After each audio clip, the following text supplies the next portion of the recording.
À la une de cette édition, le ministère en charge de l'environnement de la République de Côte d'Ivoire et le Global Green Growth Institute étaient en atelier de validation pour la mise en œuvre du programme pour les paysages et les forêts durables en Côte d'Ivoire. Les parties prenantes du projet ont été consultées. L'Atiéké, mais emblématique de la Côte d'Ivoire, est en passe d'être officiellement reconnu comme patrimoine national. Les acteurs clés de la filière manioc, des experts et des représentants du gouvernement ivoirien étaient en atelier de réflexion sur les enjeux du projet. Bienvenue à tous pour cette nouvelle édition sur Business 24 Africa. Le ministère de l'Environnement, du Développement durable et de la Transition écologique, en collaboration avec Global Green Growth Institute, GGGI, a organisé un atelier de validation pour la mise en œuvre du programme pour les paysages et les forêts durables en Côte d'Ivoire. Objectif de cet atelier, consulter les parties prenantes pour la validation du programme Forêts et paysages durables en Côte d'Ivoire. Djekou de Silva, Richard Akeke et Zénab Dosso pour le commentaire. C'est en juillet 2021 que le Global Green Growth Institute a obtenu un accord de siège en Côte d'Ivoire pour son bureau pays. Il a signé un cadre de coopération 2021-2025 avec le gouvernement ivoirien.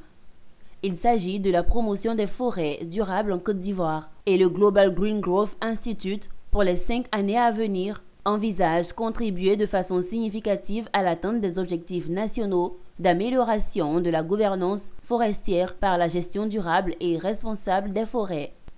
D'où l'organisation d'un atelier de restitution des résultats pour valider le programme Paysages et forêts durables en Côte d'Ivoire. Aujourd'hui, nous avons souhaité donc après un processus de différentes consultations, réunir les acteurs du secteur forestier et de l'agriculture, ainsi que de la gestion des territoires, pour nous permettre de finaliser et d'aller de l'avant sur la définition de ce que sera notre intervention dans le spectre de la priorité nationale définie pour renforcer le couvert forestier, mais aussi lutter contre les déforestations dans une optique de développement du pays. Je travaille pour le GGGI à cette occasion pour établir la ligne de base dans le domaine des forêts et des paysages durables qui va leur permettre de concevoir le programme qui va permettre de faire suite au cadre programme pays que le GGGI a signé avec le gouvernement,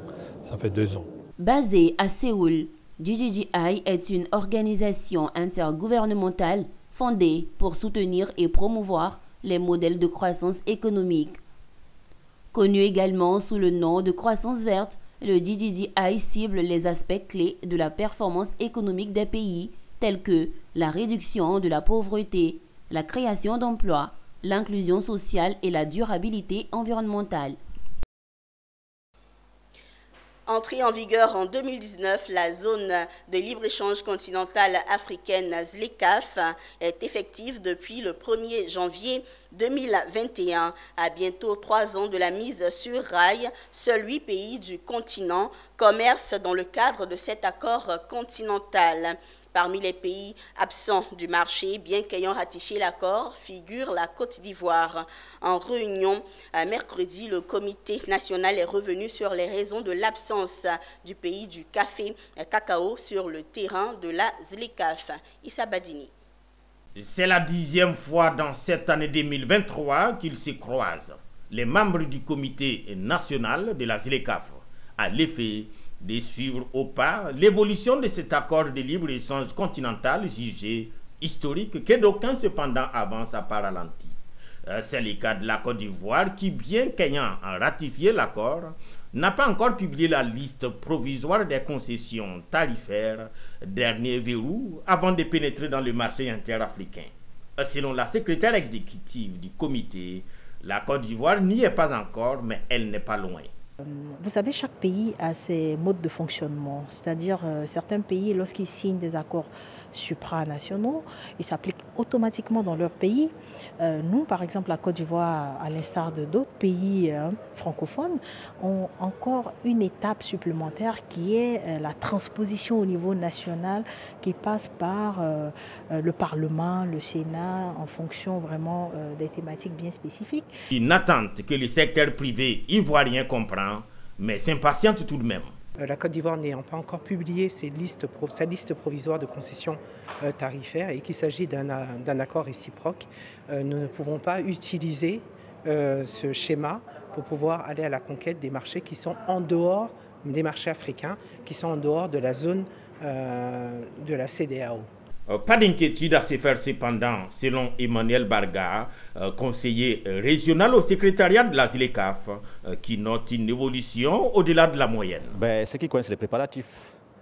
Les pays sont en train de se préparer pour rejoindre l'initiative que nous appelons l'initiative du commerce guidé, qui consiste donc effectivement à ce que les pays commercent dans le cadre des règles de la ZLECAf, avec toutes les préférences commerciales qui sont rattachées, j'allais dire, à la baisse du droit de douane. Les résultats sont bons. 54 signataires sur 55, 44 ratifications, dont 8 en état effectif de commerce et une prévision de 31 autres pays en 2024. C'est le bilan comptable de l'évolution de la ZLECAf selon le conseiller régional. Je vous l'annonçais en titre, sous les projecteurs d'un atelier. Ce mardi 19 décembre 2023, l'Atiéké, mais emblématique de la Côte d'Ivoire, prend son envol pour une reconnaissance officielle en tant que patrimoine national. Réunissant des acteurs clés de la filière manioc, des experts et des représentants du gouvernement, l'atelier organisé par le Conseil national des exportations et le programme PASSIR 2 a exploré les enjeux de la démarche. Le point avec Diane Cablancan et Ezekiel Siri. Sous les feux des projecteurs, l'Atiéké, cette sémoule de manioc chère à la Côte d'Ivoire, prend une place centrale lors d'un atelier majeur organisé par le Conseil national des exportations, CNE, et l'assistance technique du programme d'appui à la compétitivité et à l'intégration régionale PASSIR 2. L'événement, qui a réuni un parterre d'acteurs clés, a pour objectif de définir une politique de labellisation pour consacrer l'Atiéké en tant que patrimoine ivoirien. Vous savez que l'Atiéké est un produit phare de ce pays qui est devenu un produit mondial. Et vous avez pu entendre qu'un certain nombre de pays limitrophes comme étrangers produisaient de l'Atiéké et commercialisaient de l'Atiéké. Aujourd'hui, ce nom est révélateur d'un pays qui est la Côte d'Ivoire. À travers le ministère du Commerce et de l'Industrie et de l'Office ivoirien de la propriété intellectuelle, on a trouvé nécessaire de faire en sorte que ce produit soit un produit reconnu comme étant un produit de la Côte d'Ivoire, made in Côte d'Ivoire. Alors la thématique de cet atelier concerne la labellisation des produits.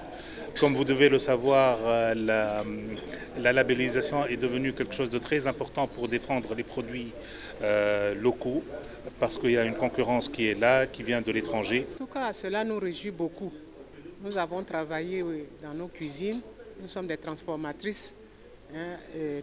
L'État vient de reconnaître la valeur de notre savoir-faire. L'atelier se veut un espace de partage, de discussion et de présentation des avancées de l'outil diligenté par le CNE. Les enjeux de faire de l'Atiéké un patrimoine national et les résultats des études réalisées étaient au cœur des débats. Note festive, Rutis Plus, une entreprise multiservice, a soufflé sa 3e bougie avec ses partenaires ce lundi au Sofitel Hôtel Ivoire et d'une façon particulière. La célébration meublée par des expositions ventes était axée sur la solidarité. Le point avec Ange Assemian.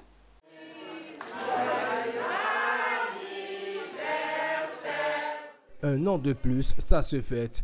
Rutis Plus a mis les petits plats dans les grands à sa façon, rassemblant tous ses partenaires qui partagent sa vision du Made in Africa. Rutis Plus, c'est la mode, les accessoires et tout le savoir-faire africain, la décoration. Ce premier jour d'exposition-vente a permis à ses fournisseurs de présenter leur créativité africaine. J'ai soufflé la bougie de plus parce que ça montre bien que nous sommes dans la vérité, si vous voulez. Vous avez vu tous ces artisans, vous avez vu que j'étais presque seule, entourée des amis et de la famille, parce que les artisans, ils sont occupés à vendre et à montrer leur savoir-faire. Et là, vous avez, ici à l'Hôtel Ivoire, vous avez un petit échantillon, parce que déjà même à la maison mère où on a 200 mètres carrés, c'est petit. Donc je pense qu'il va falloir qu'on s'étale sur 1000 mètres carrés parce qu'il y a énormément de savoir-faire africain. Bon, en fait, c'est avec un grand plaisir que je participe pour la première fois d'abord. Tout à fait, parce que nous sommes quand même des partenaires traditionnels de Rutis. Et nous avons tenu à être présents à cette célébration qui marque quand même un pan d'histoire qui est en train de se terminer. Et c'était très important que nous soyons aux côtés de Rutis. À quelques jours de la Coupe d'Afrique des Nations sur les terres ivoiriennes, Rutis Plus entend déployer son potentiel pour marquer sa présence sur les terrains. On a prévu d'être aussi présent pendant la CAN. Je ne dévoilerai pas le secret, mais on ne peut pas laisser passer un tel événement, une fierté de notre pays. La célébration des 3 années de Rutis tiendra sur 3 jours et chaque achat d'articles contribuera à la réhabilitation d'une école sinistrée. Je vous l'annonçais également en titre, l'École nationale supérieure de statistique et d'économie appliquée d'Abidjan a organisé récemment sa journée porte ouverte. L'objectif de cette journée, faire connaître les différentes filières et leurs débouchés et lancer le début des inscriptions au concours d'entrée à l'INSEA. Cette année, l'accent a été mis sur le genre, d'où le choix du thème « Statistique et promotion du genre ». Quelle perspective pour le développement de l'Afrique afin de sensibiliser plus de femmes à s'intéresser à la statistique. Tima Traoré, Zénab Dosso. Ils sont venus nombreux ces participants pour s'informer sur les différentes filières de l'ENSEA, École nationale supérieure de statistique et d'économie appliquée d'Abidjan, à l'occasion de la journée portes ouvertes de l'établissement. L'édition 2023 a été l'occasion pour les diplômés de l'ENSEA de partager leur expérience avec les participants, mais surtout avec les femmes dont la présence est fortement recommandée dans les statistiques. Le thème choisi en dit long. Statistiques et promotion du genre, quelle perspective pour le développement de l'Afrique? J'incite toutes les jeunes filles, je les encourage à venir s'inscrire au concours de l'ENSEA parce qu'elles ont toutes leurs chances, parce qu'il n'y a pas de statisticien qui chôme. Dès que le statisticien finit sa formation, vu qu'il peut travailler dans plusieurs disciplines, les pluridisciplinaires, il aura forcément une opportunité et elles aussi elles auront l'opportunité de pouvoir travailler dans ces domaines et en plus embrasser le métier de statisticien leur permettra de développer encore plus d'autres compétences qui pourront servir à la société. Satisfait de l'engouement de la journée portes ouvertes, le directeur de l'ENSEA, Dr Hugues Quadio, a rappelé les débouchés et les opportunités d'emploi pour chaque filière. Le statisticien peut faire beaucoup de choses. On a dit ici en termes de gestion de projet, donc il peut gestionner des projets. Il peut travailler dans le domaine des finances. J'ai évoqué la question de gestion actif-passif qui est fait au niveau de la Côte d'Ivoire. Un statisticien avec la spécialité en génie statistique va concevoir tout ce qui est donc question de modélisation et aussi d'évaluation des politiques publiques. Vous savez, récemment, la Côte d'Ivoire a adopté la loi d'évaluation des politiques publiques. Donc, il est outillé pour pouvoir donc conduire des processus d'évaluation. Fait marquant de la journée portes ouvertes ENSEA 2023, une visite de stand guidée par l'administration qui a permis aux visiteurs de mieux s'imprégner des enjeux et offres de l'établissement. Le 19 décembre 2023 a marqué une étape décisive dans l'histoire de la Chambre nationale des promoteurs et constructeurs agréés. Les membres de la Chambre ont élu Sangaré Siriki à la tête de l'association lors de l'Assemblée générale élective. Les détails avec Diane Cablancan et Ézéchiel Siri. L'Assemblée générale élective de la Chambre nationale des promoteurs et constructeurs agréés marquant un moment clé pour l'association CNP-CCI, s'est tenue ce mardi à l'Espace des Rails. L'Assemblée générale avait pour objectif la révision des tests et leur adoption, ainsi que l'élection du président de la CNP-CCI. M. Sangaré Siriki, ancien président, a été l'unique candidat à nouveau présenté qui a été soumis au vote des membres, qui à la suite d'une délibération approfondie a été réélu pour 5 ans à l'unanimité, marque un accord général au sein de l'Assemblée quant à sa capacité à diriger la CNP-CCI. 600 000 logements, c'est trop, et dans les conditions favorables. Je voudrais donc dire que l'objectif pour nous, c'est d'abord d'œuvrer pour que nous puissions avoir un foncier sécurisé. Ça, c'est vraiment le premier pas que nous allons emprunter et avec force. Je vais déjà féliciter le président Siriki Sangaré à sa réélection au poste de président donc, de la CNPC, Chambre nationale des promoteurs et constructeurs. La BHCI a été invitée à prendre part à cette élection et nous avons été ravis d'y assister parce que nous sommes la banque des promoteurs, la banque des constructeurs. L'un des points importants soulignés au cours de cette assemblée était l'engagement envers la sécurisation du foncier, un objectif central pour la CNP-CCI. Cette décision collective reflète la volonté de l'association de contribuer activement au développement et à la stabilité du secteur des promoteurs et constructeurs agréés. Ouvrons une page pour parler de célébration. Après avoir glané des médailles d'or et d'argent à des concours internationaux, 4 jeunes filles en situation de handicap ont été honorées par le maire Jean-Marc Yassé, le maire de Cocody et son conseil municipal. Elles sont issues, ces jeunes filles, de l'Institut de formation et d'éducation féminine de Cocody. À travers la cérémonie de récompense, le maire et ses collaborateurs ont voulu célébrer l'excellence et favoriser l'inclusion des personnes en situation de handicap. Zénab Dosso et Setekissi. C'est la journée de l'excellence à la mairie de Cocody ou Noël avant l'heure. Des enveloppes en guise de récompense ont été données à 4 jeunes filles issues de l'Institut de formation et d'éducation féminine de la commune. Pour cause, elles ont porté haut les couleurs du drapeau ivoirien lors des Jeux olympiques spéciaux internationaux en glanant des médailles. Leur particularité, c'est qu'elles sont des personnes en situation de handicap mental. Le donateur de ces cadeaux, le maire Jean-Marc Yassé, sensible à la cause des enfants, et son conseil municipal. Vous avez l'occasion devant vous d'avoir d'abord des jeunes déterminés. On dit qu'elles sont frappées d'un handicap, mais elles nous ont démontré par A plus B qu'elles peuvent réaliser de grandes choses, malgré le petit handicap qui les frappe. Donc ce genre de personnes doit être célébré comme tout athlète que nous recevons et que nous célébrons à l'arrivée. Donc aujourd'hui, nous disions félicitations à ces jeunes dames, félicitations pour ces médailles d'or qu'elles nous ont apportées, et puis que le Seigneur fasse qu'elles nous en amènent d'autres dans 4 ans. Donc nous allons les faire citoyennes d'honneur de Cocody pour ce grand exploit qu'elles ont pu réaliser. Le maire s'est également engagé à accompagner ses enfants au grand bonheur de la directrice de l'Institut, qui n'aménage aucun effort pour aider les jeunes. Il faut dire qu'il est le premier, depuis 2015, que ces enfants vont compétir. En tout cas, personne ne fait quoi que ce soit pour ces enfants.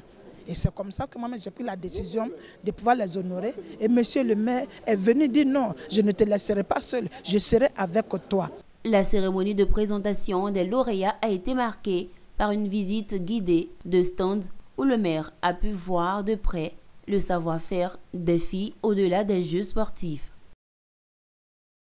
Le réseau Amazon International a organisé la première édition du Family Day au Jardin botanique de Bingéville. Cette journée spéciale avait pour objectif de rassembler les membres du réseau dans une ambiance conviviale et chaleureuse. Immersion avec Michel Brou et Ézéchiel Seri. La prière exécutée par l'imam a introduit la première édition Family Day du réseau Amazon International. À sa suite, une séance de fitness a marqué une autre étape à cette journée et permis aux membres du réseau de se divertir par le sport. Le Family Day a été conçu comme une opportunité pour les membres du réseau de se rencontrer, d'échanger et partager des moments de joie et de bonheur en cette période festive. L'autre temps fort à cet événement était la présentation de la 9e voiture offerte à la présidente grâce au réseau. Aujourd'hui, nous avions voulu marquer une pause pour vraiment rendre grâce à Dieu pour cette année 2023 qui a été vraiment très fructueuse pour le réseau Amazon International. Nous avions eu beaucoup de qualifications dans ce réseau cette année et en l'occurrence, nous célébrons la 9e voiture que la compagnie Forever Living Product a offert à la marraine que je suis. Les participants ont apprécié le contenu des activités à cette première édition. Ils ont aussi lancé un appel à la population à se joindre à leur réseau. C'est l'une de nos nombreuses activités. Aujourd'hui, on a décidé d'associer nos enfants parce qu'on se rapproche de Noël, ce sont les vacances et tout. Tout le monde vient avec ses enfants. Personnellement, je n'ai pas à cette activité parce qu'il est important qu'on sache que quand tu fais du bien aux gens, l'intérêt qu'on retire, n'est-ce pas, de cela, c'est encore plus important que de recevoir des millions. La première édition Family Day du réseau Amazon International a réuni une centaine de membres à cette journée.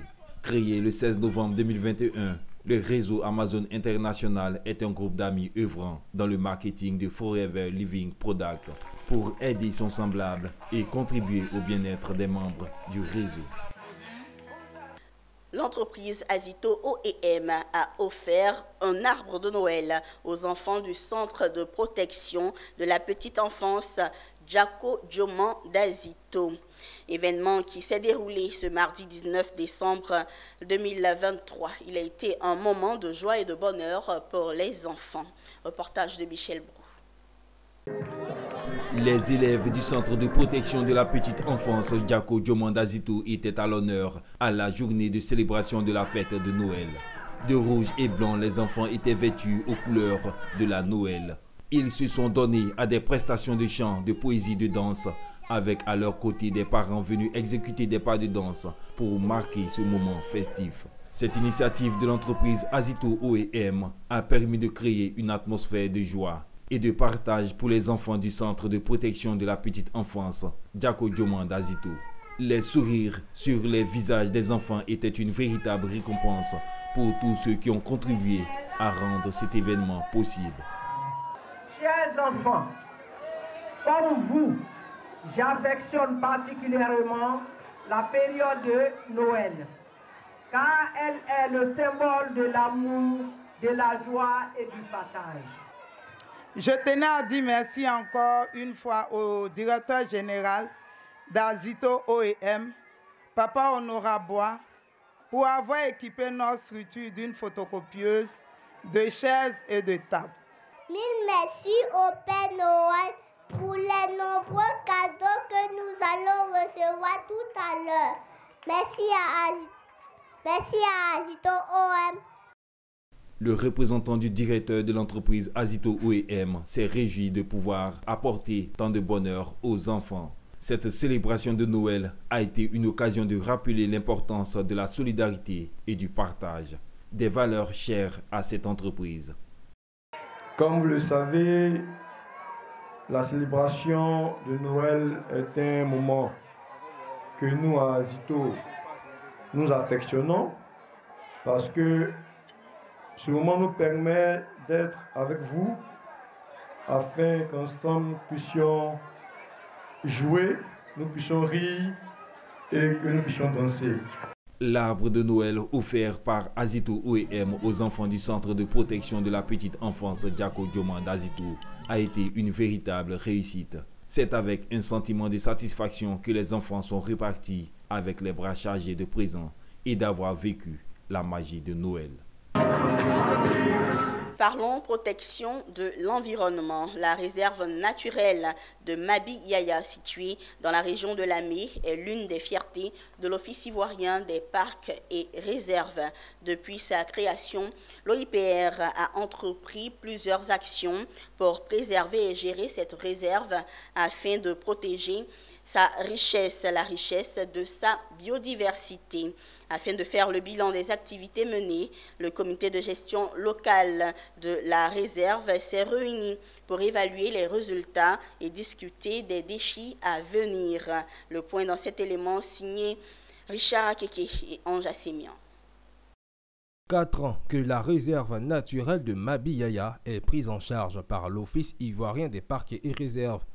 C'est avec les moyens mis à leur disposition que l'OIPR a mené des actions et l'heure était au bilan. Un bilan assez encourageant selon le directeur de l'administration des ressources humaines de l'OIPR. Quand le bilan, d'abord le bilan, il y a deux aspects. Il y a ce qui est positif, ce qui est négatif. Ce qui est positif, c'est que quand même on a pu noter que cette réserve qui a été en réalité prise en charge il y a pratiquement un peu plus de 2 ans, les résultats qu'on a pu obtenir sur le terrain sont assez encourageants. Donc on peut noter que le gouvernement n'a pas eu tort de classer cette forêt classée en réserve. Un sentiment de joie parce que depuis la réunion de septembre dernier, on a vu une nette évolution au niveau du mécanisme de gestion de la réserve qui a fait l'objet d'une loi nouvelle en 2023. Le bilan des activités de gestion portait sur le volet administratif et technique. Outre les bons résultats relevés et les actions concrètes réalisées, des perspectives sont en vue pour l'année 2024.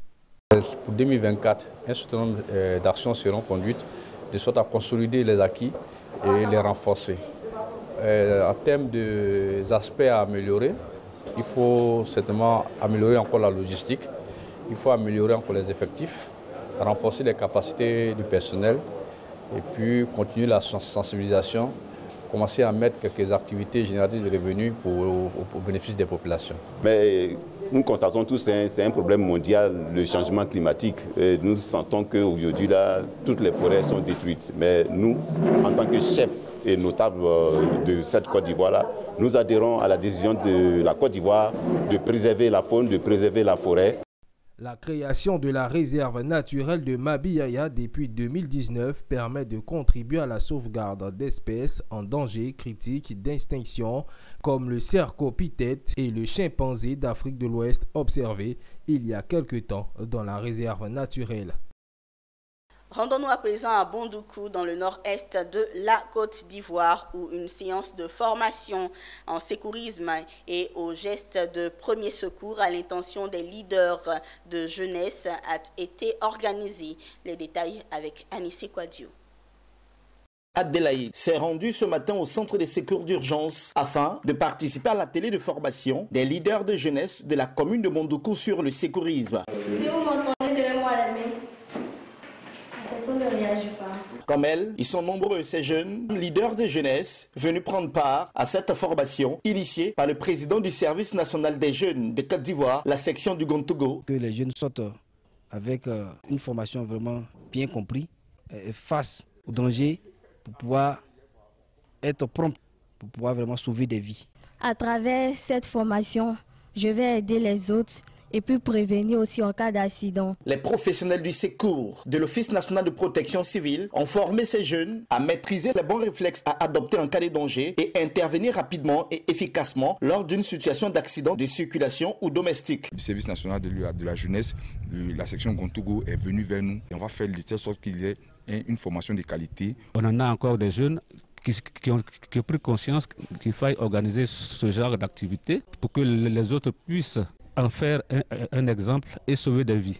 Vous encouragez, chers apprenants, à tirer parti de cette formation pour qu'au sortir de cet atelier, vous soyez des maillons essentiels de la chaîne de secours pour notre communauté. L'objectif principal de cette formation est de renforcer les connaissances théoriques et pratiques des leaders sur le secourisme. Ceci va contribuer à n'en point douter à réduire les accidents de la voie publique, car selon les chiffres des professionnels, c'est plus de 1834 accidents de la circulation et domestique qui ont eu lieu en 2018 pour près de 500 décès dans la région du Gontogo. Rendons-nous à Yamoussoukro, capitale politique de la République de Côte d'Ivoire. La présidente du Sénat, Kandia Kamara, y a procédé à la clôture de la deuxième session ordinaire 2023 de la Chambre haute du Parlement. Ce mardi 19 décembre. Cette cérémonie a été marquée par les présences de Gilbert Kafana Konero, représentant du président de la République, et de Adama Bictogo, président de l'Assemblée nationale. À l'occasion de cette cérémonie solennelle, la présidente du Sénat a procédé à prononcer son discours de clôture axé sur la présentation des grandes lignes du bilan du Sénat au cours de l'année 2023 ainsi que les perspectives pour l'année 2024. Charles Kouakou et Pierre Tebeu. La deuxième session du Sénat de l'année 2023 a pris fin ce mardi 19 décembre 2023. Plusieurs personnalités y ont pris part. À l'occasion de la cérémonie, la présidente du Sénat a prononcé un discours de clôture axé sur la présentation des grandes lignes du bilan du Sénat au cours de l'année 2023 ainsi que des perspectives pour 2024. En 2023, le Sénat a examiné et adopté 51 projets de loi, dont 35 au cours de la première session ordinaire et 16 lors de la deuxième session ordinaire. Pour ce qui concerne les activités réalisées au cours de l'année 2023, il convient d'indiquer, au titre du vote de la loi, que notre institution a adopté au total 51 projets de loi, dont 35 au cours de la première session ordinaire et 16 lors de la deuxième session ordinaire. Au regard de ces statistiques, l'on peut constater aisément que le Sénat a connu une production législative abondante au cours de cette année 2023 qui se présente comme la plus prolifique après l'année 2020. Pour l'année 2024, la présidente du Sénat a réitéré l'engagement de l'institution à renforcer ses acquis et à privilégier les actions de proximité avec les populations à travers les collectivités territoriales. À l'ensemble des Ivoiriens, elle a lancé un appel à la mobilisation pour la réussite de la 34e édition de la Coupe d'Afrique des Nations de football qui débute dans notre pays le 13 janvier 2024. Notons que l'ouverture de la prochaine session ordinaire du Sénat est prévue pour se tenir le mercredi 31 janvier 2024.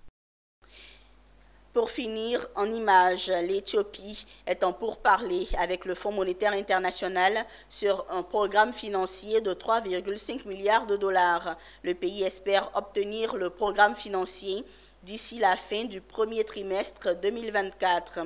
Les créanciers membres du Club de Paris avaient annoncé fin novembre qu'ils pourraient annuler l'accord relatif à la suspension du service de la dette conclu avec l'Éthiopie si Addis Abeba ne parvient pas à un accord de principe sur un programme d'aide avec le FMI d'ici le dimanche 31 mars 2024. Selon l'UNICEF, la crise climatique et les conflits perturberont l'éducation, la santé et la sécurité de 45 millions d'enfants en Afrique orientale et australe en 2024. Pour faire face à cette crise, l'organisation appelle à une aide de 1,4 milliard de dollars pour renforcer son action en 2024. Merci, mesdames et messieurs, d'avoir suivi le journal sur Business 24 Africa. Très bonne suite de programme.